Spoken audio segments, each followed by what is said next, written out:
హృదయపూర్వక కృతజ్ఞతలు తెలియజేస్తున్నాను. తెలుగుదేశం పార్టీ మరింత బలంగా ఎదిగి ప్రజాసేవలో ముందుండాలని ఆకాంక్షిస్తున్నాను. ఇక మీదట పూర్తిగా న్యాయవాదిగా వృత్తిలో కొనసాగుతాను మరియు భవిష్యత్తులో ఎటువంటి రాజకీయ పార్టీలో చేరే అవకాశం లేదు. సో ఆయన 5 సంవత్సరాలు వైసీపీని క్రిటిసైజ్ చేసి, నిజానికి ఆయన మొదట కాంగ్రెస్ లీడర్, వైసీపీ లీడర్ ఉండే. సో 5 సంవత్సరాలు వైసీపీని క్రిటిసైజ్ చేసి ఇప్పుడు వచ్చిన తర్వాత ఇదే వైసీపీ బండారం బయట పెట్టేందుకు ప్రెస్ కాన్ఫరెన్స్ పెడితే చంద్రబాబు తిరిగి ఆయన్ని తిట్టడం ఏంటి అన్నది ప్రధానంగా ట్రోలింగ్ సోషల్ మీడియాలో. చంద్రబాబు మీద ట్రోలింగ్ చేస్తే ఇప్పుడు ఆయన రాజీనామా చేస్తూ రాజీనామాలో 3 ముక్కలు చెప్పారు. ఒకటి, వ్యక్తిగత కారణాలతో రాజీనామా చేస్తున్నారు. వ్యక్తిగత కారణం కాదు, ఆ కారణం ఇదే. 3 పదవులు తెలుగుదేశం పార్టీ జాతీయ అధికార ప్రతినిధి ఉంది, రెండవది ఏపీ ఫైబర్ నెట్ చైర్మన్ ఉంది, మూడవది తెలుగుదేశం పార్టీ ప్రాథమిక సభ్యత్వానికి కూడా రాజీనామా చేశారు.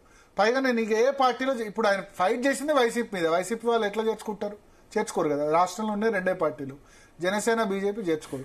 ఏ పార్టీలో చేరబోను, న్యాయవాద వృత్తి చేస్తానన్నారు. చార్టర్డ్ అకౌంటెంట్ జీవి రెడ్డి ప్లస్ న్యాయవాది కూడా.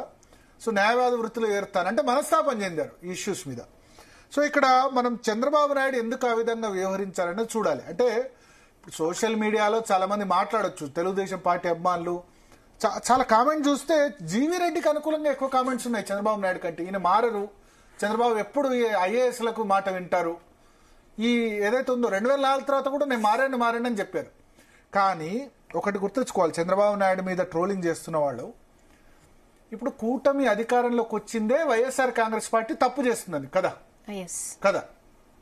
ఇప్పుడు చంద్రబాబు సైడ్ యాంగిల్ ఆలోచిద్దాం. ఇప్పుడు నేను ఇప్పటివరకు ఏంది జీవి రెడ్డి తరపు యాంగిల్, తెలుగుదేశం పార్టీ ఒక సామాన్య కార్యకర్త యాంగిల్ చెప్పాను.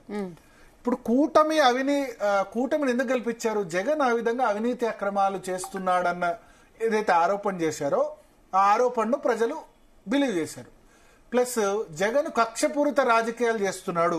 ఒకటి, ఏ విషయంలో చంద్రబాబును అరెస్ట్ చేశారు.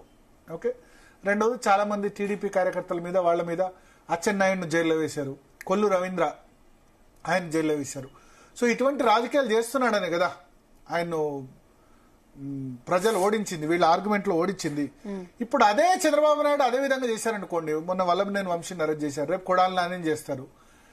అట్లాగే ఇప్పుడు ఐఏఎస్ అధికారులు వీళ్ళ గురించి కూడా చేస్తే, అంటే ఏదో ఒక సందర్భంలో బయటపడ్డప్పుడు, ఏదైనా స్కామ్ బయటపడ్డప్పుడు రియాక్ట్ అయింది వేరు. ప్రతిదీ మనం తవ్వుకుంటూ పోతే ఏమనుకుంటారంటే కొద్ది కాలం తర్వాత చంద్రబాబు నాయుడు యాంగిల్లో ప్రజలు మన డెవలప్మెంట్ కంటే ఎక్కువ అవతల వాడి మీద కక్ష సాధింపు గురించే ఆలోచిస్తున్నామన్న ఆలోచనకు వస్తే అప్పుడు కూటమి సర్కార్ని తప్పుబట్టే అవకాశం ఉంది. ఓకే, ఇప్పుడు మనం ఇక్కడ ఒక ఎగ్జాంపుల్ చెప్పుకోవాలి. ఇందిరాగాంధీ ఎమర్జెన్సీ సమయంలో 1977లో చిత్తుగా ఓడిపోయింది. ఎంత చిత్తుగా? రాయ్బరేలీలో ఇందిరాగాంధీ స్వయంగా ఓడిపోయింది. రాయ్బరేలీలో ఇందిరాగాంధీ రాజనారాయణ మీద, ఇందిరాగాంధీ లాంటి మహానేత 1964లో తండ్రి చనిపోయిన తర్వాత కొద్ది కాలం మంత్రి పదవి చేసి తర్వాత లాల్ బహదూర్ శాస్త్రి తర్వాత ఆమె 67లో ఓల్డ్ కాంగ్రెస్ నేతలందరినీ ఎదుర్కొని గెలిచి 71లో కామరాజ్ అంతకుముందు సీనియర్లందరినీ చేసి బ్యాంకుల జాతీయకరణ, గరీబ్ హఠావో చేసిన ఆమె ఎమర్జెన్సీ తప్ప వల్ల ఆమె ఓడిపోయారు 1977లో. ఓడిపోయినప్పుడు జనతా పార్టీ ప్రభుత్వం అధికారంలోకి వచ్చింది. వచ్చేం చేసింది? ఇందిరాగాంధీ మీద కేసులు పెట్టింది, ఆమె మీద కక్ష సాధింపుకు స్టార్ట్ చేసింది. చేయగానే 2 సంవత్సరాల ప్రభుత్వం పడిపోయి 1980లో మళ్ళీ ఇదే ఇందిరాగాంధీకి ప్రజలు పట్టం కట్టారు. ఎందుకు కట్టారు?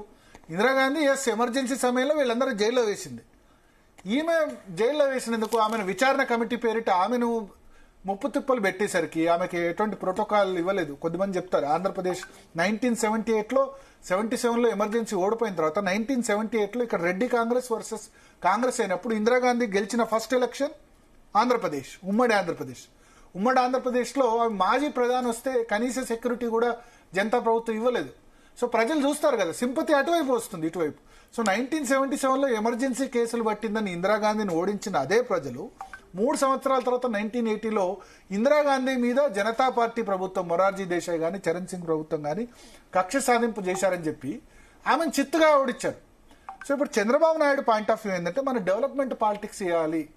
ఒకవేళ వైసీపీ వాళ్ళని అరెస్ట్ చేయొచ్చు, వంశీ, కొడాలి నాని ఇటువంటి మాట్లాడిన వాళ్ళు అరెస్ట్ చేయొచ్చు. కానీ ఆ కక్షాపూరిత రాజకీయం అన్నది ప్రజలకు కనిపించేలా ఉండకూడదు అన్నది ఆయన పాయింట్ ఆఫ్ వ్యూ. రెండోది బేసికల్లీ నేచర్. చాలా మంది మనం అంటే పోల్ కూడా పెట్టొచ్చు, జీవీ రెడ్డి విషయంలో చంద్రబాబుది కరెక్టా, జీవీ రెడ్డి కరెక్టా?